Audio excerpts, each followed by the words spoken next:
Hello friends, இன்றைக்கான வீடியோவில் நம்ம பார்க்க போகிறது அம்மா வீட்டில் வந்து எனக்கு 7ஆம் மாதம் வளைகாப்பு பண்ணியிருந்தாங்க.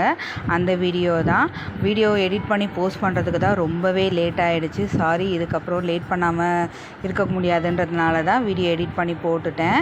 ஆக்சுவலாக என்னென்னா, அன்றைக்கி காலையிலேயே தம்பிக்கு சாமி கும்பிட்றதுக்காக சாப்பாடெலாம் ரெடி பண்ணி சாமியெல்லாம் கும்பிட்டு முடிச்சாச்சு. எப்பவுமே வந்து பார்த்திங்கன்னா, எந்த ஒரு ஃபங்க்ஷனாக இருக்கட்டும், எந்த ஒரு ஃபெஸ்டிவலாக இருந்தாலுமே வீட்டில் ஃபஸ்ட்டு அவனுக்கு சாமி கும்பிட்டுட்டு தான் அதுக்கப்புறம் தான் அடுத்த இதுவே ஸ்டார்ட் பண்ணுவோம். அப்புறம் வீட்டில் இருந்த சாமி படத்துக்கெல்லாம் ஈவினிங்க்கு மேலே சாமியெல்லாம் கும்பிட்டு முடிச்சுட்டு ஃபங்க்ஷனுக்கெல்லாம் ரெடி பண்ணி வச்சுருந்தாங்க. வளைகாப்புனாலே ஒரு தனி ஸ்பெஷல் தான். ஏன்னா அந்த வளையல், அந்த கலர்ஃபுல்லான சாதம், அதெல்லாமே பார்க்கும்போது அவ்வளோ அழகாக இருக்கும். எனக்கு வந்து பார்த்திங்கன்னா, இது 7th மந்த் ஸ்டார்டிங்லேயே அம்மா பண்ணிட்டாங்க. ஆக்சுவலாக 5ஆம் மாதம் பண்ணணுன்றது தான் பிளானிங்கில் இருந்தது. பட் வந்து அந்த டைமில் கொஞ்சம் எனக்கு ஹெல்த் இஷ்யூஸ் இருந்தது. ஸோ அதெல்லாம் கொஞ்சம் சரியாகட்டும் அப்படின்றதுனால தான் கொஞ்சம் லேட்டாகவே பண்ணியிருந்தாங்க.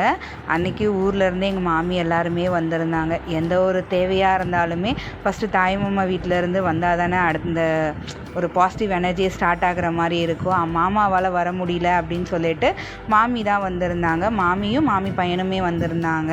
அப்புறம் ஊர்லேருந்து அக்கா, தங்கச்சி எல்லாருமே வந்திருந்தாங்க. ஒரு சின்ன ஃபங்க்ஷனாக இருந்தாலும் சரி, பெரிய ஃபங்க்ஷனாக இருந்தாலும் சரி, சொந்தக்காரங்க எல்லாமே சேர்ந்து இருக்கும்போது அந்த ஃபங்க்ஷனோட வைபே வேறு லெவலில் இருக்கும். இது நம்மளுக்கு செகண்ட் டைம் நடந்தாலுமே ஃபஸ்ட் டைம் நடக்கும்போது ஒரு சில பதட்டம் இருக்கும் பார்த்திங்களா, அதே மாதிரி தான் இருந்தேன். ஸோ அதுக்கப்புறம் பார்த்திங்கன்னா நலங்கு வைக்க எல்லாம் ஸ்டார்ட் பண்ணாங்க. நானும் ஒரு டைம் நலங்கு வைக்கும்போதும் பார்த்துருக்கேன். ஃபஸ்ட்டு என்ன பண்ணணும், அதுக்கடுத்து என்ன பண்ணணும் அப்படின்னு சொல்லிட்டு நானும் நோட்ஸ்லாம் எடுக்கிற மாதிரி எடுத்துகிட்டே இருப்பேன். ஆனால் அங்கே நலங்கு வைக்க நான் போகும்போது பார்த்திங்கன்னா எதையாவது ஒன்று மறந்துட்டு ஒன்று மாற்றி வச்சு ஒன்று மாற்றி வைப்பேன். நீங்களும் இந்த மாதிரி ஏதாவது பண்ணியிருக்கீங்களா அப்படின்னு சொல்லிட்டு கமெண்ட்டில் சொல்லுங்கள். அதுக்கப்புறம் எல்லாருமே நலங்கு வச்சாங்க. நலங்கில் வந்து இன்னொன்று எனக்கு ரொம்ப பிடிச்சது வந்து பார்த்திங்கன்னா, அந்த எல்லாருமே நம்மளுக்கு ஆசீர்வாதம் பண்ணுற மாதிரி ஒரு ஃபீல் இருக்கும். இதில் சின்னவங்க, பெரியவங்க அந்த மாதிரி எந்த ஒரு ஏஜ் டிஃப்ரென்ஸுமே இருக்காது. நம்மளை ப்ளஸ் பண்ண வந்திருக்காங்க. ஸோ அவங்க வந்து நம்மளை வந்து மனசார ப்ளஸ் பண்ணணும் அப்படின்ற மாதிரி ஒரு ஃபீல் எனக்கு தோணும். அது உங்களுக்கு எப்படின்ற மாதிரி தெரியல. பட் எனக்கு வந்து பார்த்திங்கன்னா, சின்ன பசங்களாக இருந்தாலும் சரி, ஜென்ஸாக இருந்தாலுமே சரி, ஏன்னா எங்கள் வீட்டு பக்கத்தில் இருக்க அங்கிள் எல்லாருமே கூட எனக்கு வளையல்லாம் போட்டு விட்டாங்க. இவங்க தான் போடணும், அவங்க தான் போடணுன்ற மாதிரி நம்மளுக்கு தோணவே இல்லை. வந்தவங்க நம்மளை ப்ளஸ் பண்ணுறாங்க அப்படின்ற மாதிரி இருந்தது.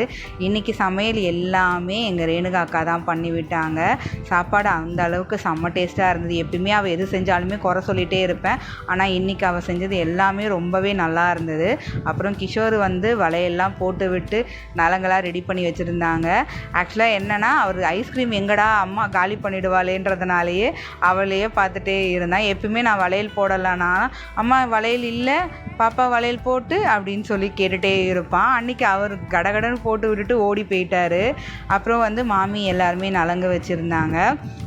நைனிகா ஃபஸ்ட் டைம் எனக்கு 5ஆம் மாதம் கிஷோருக்கு நான் ப்ரெக்னெண்ட்டாக இருக்கும்போது வளையல் போடும்போது சொல்லியே எனக்கு வளையல் போட்டா.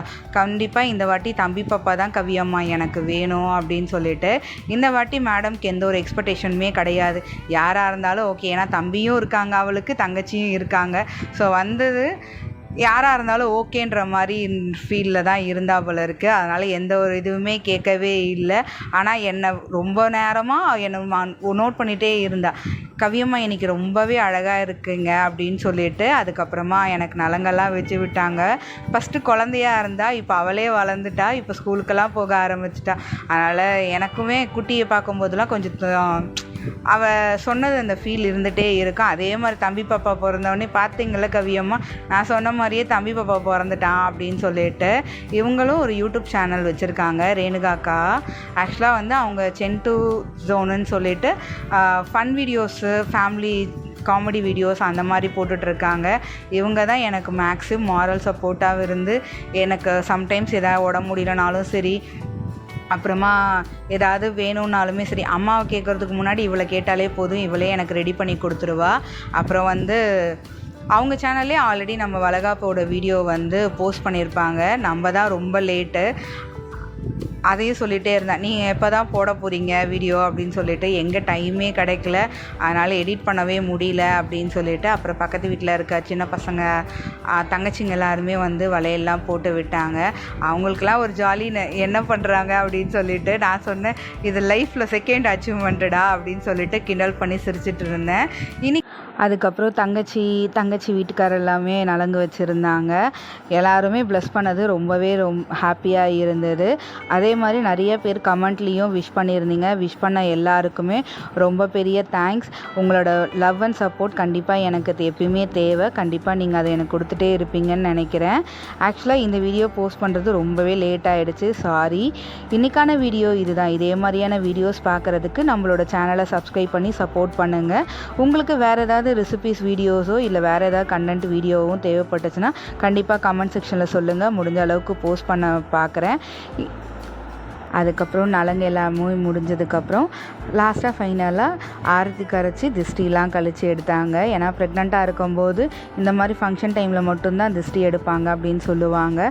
ஃபைனலாக அதுவும் பண்ணி முடிச்சுட்டு ஃபேமிலியாக எல்லாருமே ஒன்றா உட்காந்து சாப்பிட்டு இன்றைக்கி டேவை ரொம்ப ஹாப்பியாக செலிப்ரேட் பண்ணோம்.